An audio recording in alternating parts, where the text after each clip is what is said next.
नमस्कार. आजच्या कथेचं नाव आहे तिच्या प्रेमाची गोष्ट. एखादं लग्न म्हटलं की मला तर आठवते माझ्या मैत्रिणीच्या लग्नाची गोष्ट. अगदी फिल्मी स्टाईल वाटणारी ही गोष्ट तुम्हालाही नक्कीच आवडेल, कारण प्रेमाचा सच्चा रंग इथे पुरेपूर भरलेला आहे. माझी मैत्रीण दीपिका, आमच्याच सोबत शिकत असलेली ही आमची मैत्रीण. थोडीशी ठेंगणी पण गोरी, लांबसडक केस असलेली, स्वभावाने अतिशय गोड.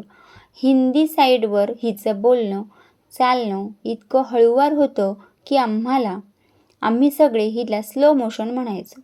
आमच्याच ग्रुपची असलेली ही आमची खास मैत्रीण.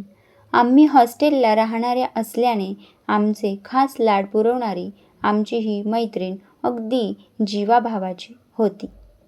आमचं सगळं नियमित सुरू असताना वादळ यावं तसा तो जीवनात आला.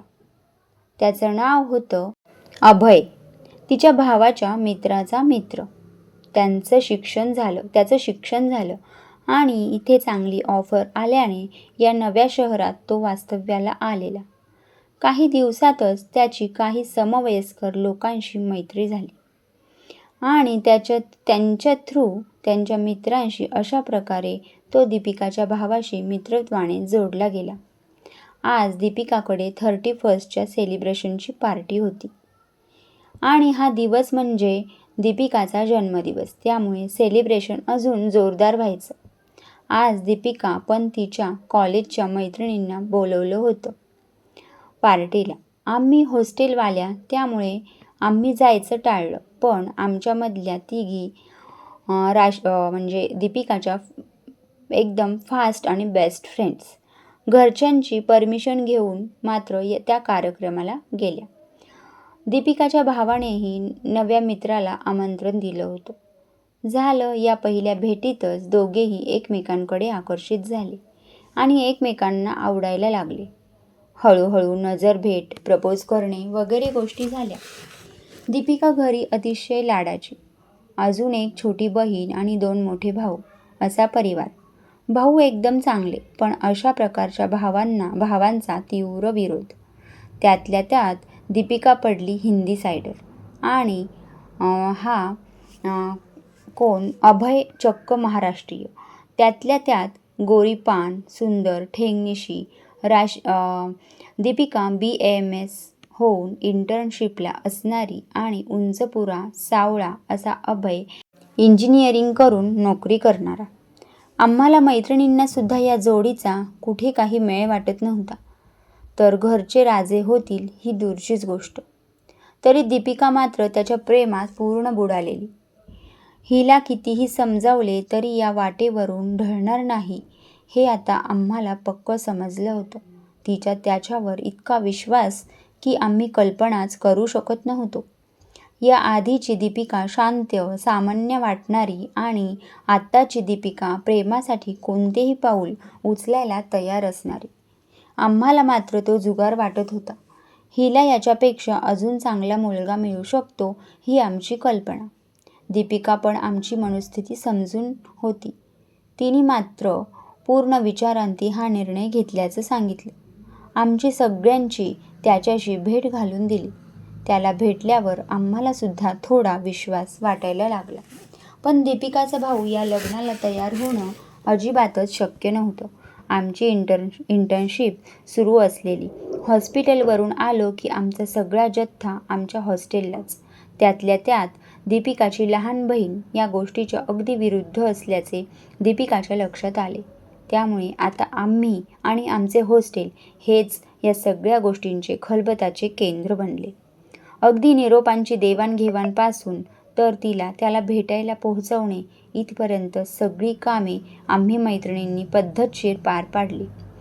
एक सुरक्षित उपाय म्हणून नोंदणी पद्धतीने आमच्या 1-2 वर्गमित्र असलेल्या मुलांच्या साक्षीने त्यांचे लग्नसुद्धा पार पडले. पण दीपिका आणि अभय दोघेही अविचारी नव्हते. त्यांनी घरच्यांच्याच संमतीने सगळे करायचे हे पूर्णतः ठरवलेले. हळूहळू गोष्ट घरी माहीत झाली. भाऊ, आईचा, बहिणीचा तीव्र विरोध. वडील मात्र थोडे सुधारणावादी विचारांचे होते. दीपिकाला हे लहानपणापासून ओळखत होते आम्ही आपली मुलगी अविचारी नाही हे त्यांनाही माहीत होतं. मुलाबद्दलही जुजबी माहिती होतीच.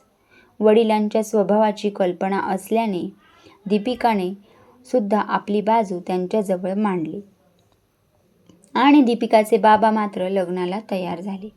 दीपिकाच्या बाबांनी आर्य समाज मधून त्यांचे लग्न लावून दिले आणि खऱ्या अर्थाने ते समाजसुधारक असल्याचे दर्शवून दिले. लग्न अतिशय साधेपणाने आणि काही मोजक्या लोकांच्या आणि आम्हा सगळ्या मित्रमैत्रिणींच्या उपस्थित आनंदात पार पडले. बिचारी दीपिका बाबा सोडता सगळे या लग्नाच्या विरोधात. त्यामुळे लग्नाच्या वेळी तिच्यापेक्षा आमची तयारी बरी दिसत होती. पण तिच्या लेखी ही क्षुल्लक गोष्ट होती.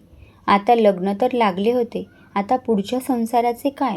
आम्हालाही चिंता होतीच. लग्नानंतर काही दिवसातच अभयच्या आईला कॅन्सर डिटेक्ट झाला. त्या काळात आपली इंटर्नशिप वगैरे सगळे सांभाळून दीपिकाने सासूची खूप सेवा केली. त्यातच तिचे मिसकॅरेजही झाले. सासूबाई गेल्या. अभयने आता दीपिकाच्या पंखात बळ भरले होते. तिचा जिद्दी स्वभाव, सेवाभावी वृत्ती आणि कोणतीही गोष्ट तडीस नेण्याची तिची पद्धत हेरून त्याने तिला प्रोत्साहन दिले. जिद्दी दीपिकानेही नवऱ्याचा विश्वास सार्थ ठरवत अत्यंत मेहनतीने स्वतःचे एक विश्व उभे केले. काही दिवसातच ती एक उत्तम चिकित्सक म्हणून नावारूपास आली. मधल्या काळात वारंवार होणारे तिचे गर्भपात या सगळ्यांना अडथळा न मानता जिद्दीने ती उभी राहिली. पंचकर्ममध्ये MD नसतानाही आपल्या अनुभवातून आपली रिझल्ट ओरिएंटेड प्रॅक्टिस करून अत्युच्च यश मिळवले. पुढे तिने पंचकर्ममध्ये MD सुद्धा केले. आज ती एक प्रथितयश डॉक्टर आहे.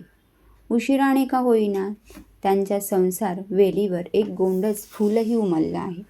आज सर्व सुख या जोडीच्या पायाशी लोळण घेत आहेत. दोघांचेही एकमेकांवर अगदी दृष्ट लागेल इतके अतूट प्रेम आहे. या दोघांचे घर म्हणजे आम्हा मैत्रिणींचे माहेरघर. अशी होती एका प्रेमाची सुफळ संपूर्ण कथा. कशी वाटली ही प्रेमाची सुफळ संपूर्ण कथा कमेंटमध्ये नक्कीच सांगा. तुम्हाला जर अशा सुंदर सुंदर कथा आवडत असतील तर चॅनलला लाईक, शेअर आणि सबस्क्राईबसुद्धा करा. भेटूया अशाच सुंदर कथेबरोबर. तोपर्यंत श्री स्वामी समर्थ. धन्यवाद.